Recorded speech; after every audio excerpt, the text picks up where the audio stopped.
On day 2 of the endless grind, we have finally managed to complete Final Fantasy Tactics. After over a decade of putting this game off and finally playing through it to completion, I can safely say this is probably one of the all-time great RPG plots of all time. Like, obviously, I think Fire Emblem is way better from a gameplay perspective. I think it does more with like character dynamics and makes more usage of its unique features and mechanics that really make replaying those games endlessly entertaining. But when you look at Final Fantasy Tactics from a literary perspective, when you look at like what this game managed to accomplish in a single release, what you get is one of the most in-depth, most well thought out, most engaging political dramas I think I have seen out of any RPG ever, essentially.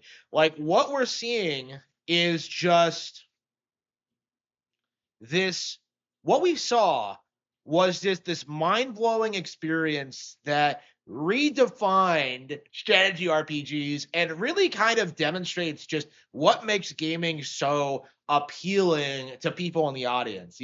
This is a gamer's game, one of the most hardcore strategies RPGs you can find, and it was very, very engaging.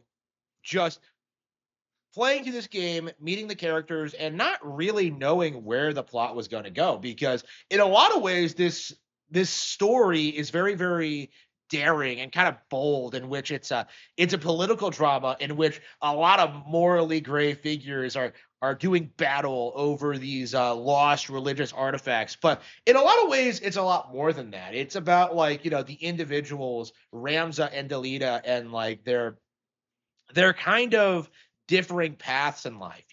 The idea that Ramza, the protagonist, is this morally righteous figure that goes through the adventure and is just hated by everyone around him because of his attempts at putting a stop to the machinations of all these different factions.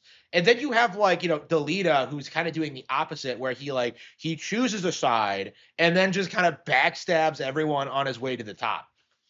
Like, the difference when it comes to like these two characters and their dynamics and their perspectives is just unbelievable. And honestly, in a lot of ways, I really do think Delita in particular is one of the best characters I have ever seen in any RPG ever.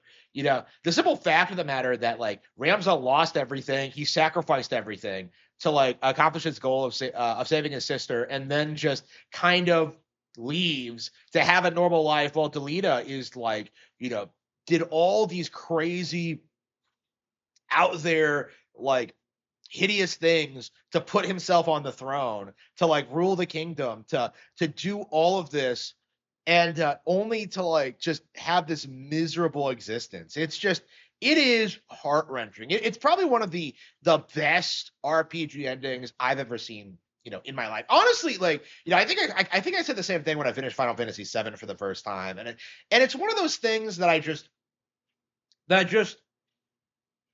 that I thought about while playing this, is that like, is this better than Final Fantasy VII? And like, honestly, I would say no, in the sense because in a sense, because I think Final Fantasy VII, it manages to have a more developed like core cast of characters. Like, when it comes to like your party members, you have like Cloud and Tifa and all these like great dynamics with each other. Like, Final Fantasy Tactics is very much about like Ramza and Delita, and like there are so many times where they set up these interesting characters and like don't really build up to a payoff, and it just kind of happens, and it's mind-blowing, it's great, but at the same time, it's weird how many like antagonists come out, have all these really interesting perspectives on what's going on, what's happening, and have these like really good like dialogues with Ramza, and then they're done, and then you never hear from them again.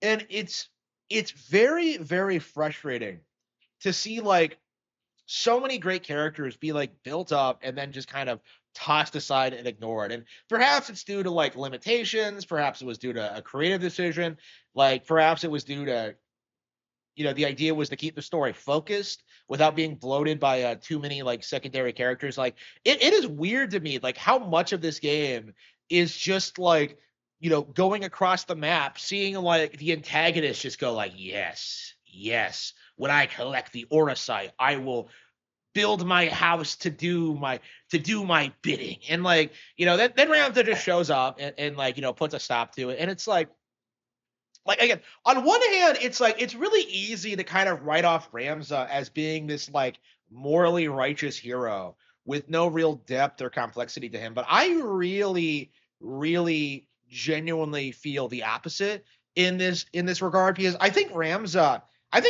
works because like he's such like a righteous person. He goes through all of this nonsense. He goes through like this bleakest like political situation, and then like the entire world is out to get him in order to preserve their own power, legacy, and control. And like it's interesting how Ramza kind of contrasts with the rest of the setting in that way. That's what makes him, I think, such an inspiring figure. Like I have a lot of praise for Delita and what they've done with that. Like he's probably the best anti-hero in gaming, or anti-villain. I don't know what you would classify him as, considering all the stuff. I'll definitely have to read up on the lore and kind of make my decision on that. But like, Delita is interesting, but I think it works so well as it does because it's in contrast to Ramza. Like, because Delita's doing all these like underhanded things to reach the top, while Ramza is content to just save the world and then just retire in relative obscurity. Who's focused more on his personal happiness and pursuing his personal endeavors, while Delita is stuck where he is. Like everything he did amounted to like to his own miserable existence. Like he propped himself up as a hero, him the true protagonist of the story, but in actuality it was Ramza who was the one who was like spearheading all of these everything that was happening. It's very interesting. It's such an interesting contrast, like, and such a great subversion of the typical like hero trope, where the concept of the hero, where Ramza is less interested in taking the throne himself, but more interested in like the well-being of other people. And like that, it's such an interesting thing. It's such an interesting concept. And honestly, like, playing this, I really wish there were like more of these games, or that they followed up on these themes and ideas. It's very interesting because we were talking about this in the chat when I was streaming this. Like, this doesn't really feel like a Final Fantasy game. It feels way too dark.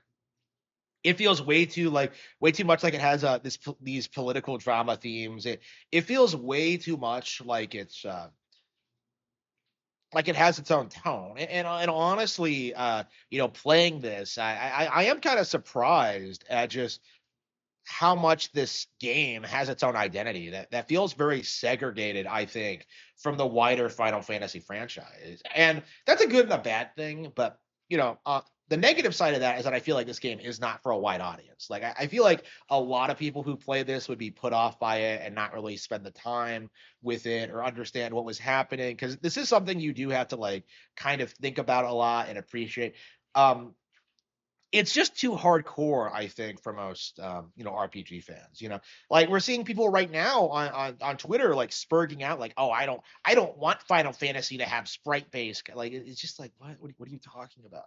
Like, it, it is interesting to see how Final Fantasy was able to like pull out something like this in their heyday, that they were able to deliver such a unique experience that was radically different than anything they've done before or since. And yeah, I really wish that there were more games like this. I played the Game Boy Advance one, and like my experience with that seems to indicate that like it's nothing like this. It's like the most lighthearted thing ever. It's like it's so different in tone, and like so ridiculous that I don't I don't know if it really stand up. I never finished it, but like, or got that far in it rather. So like I don't know exactly how well that one holds up, or like, because there are sequels to this, but my understanding is that none of them kind of live up to this original. And I don't know how you would like follow up on this, considering the ending, because I think it's better to just for it to just be ambiguous. It's like, like what happens to like the characters at the end. I think that's what makes it kind of so powerful is that like it really leaves it up to your imagination, and like it is probably one of the best stories I have ever seen in any video game in my life.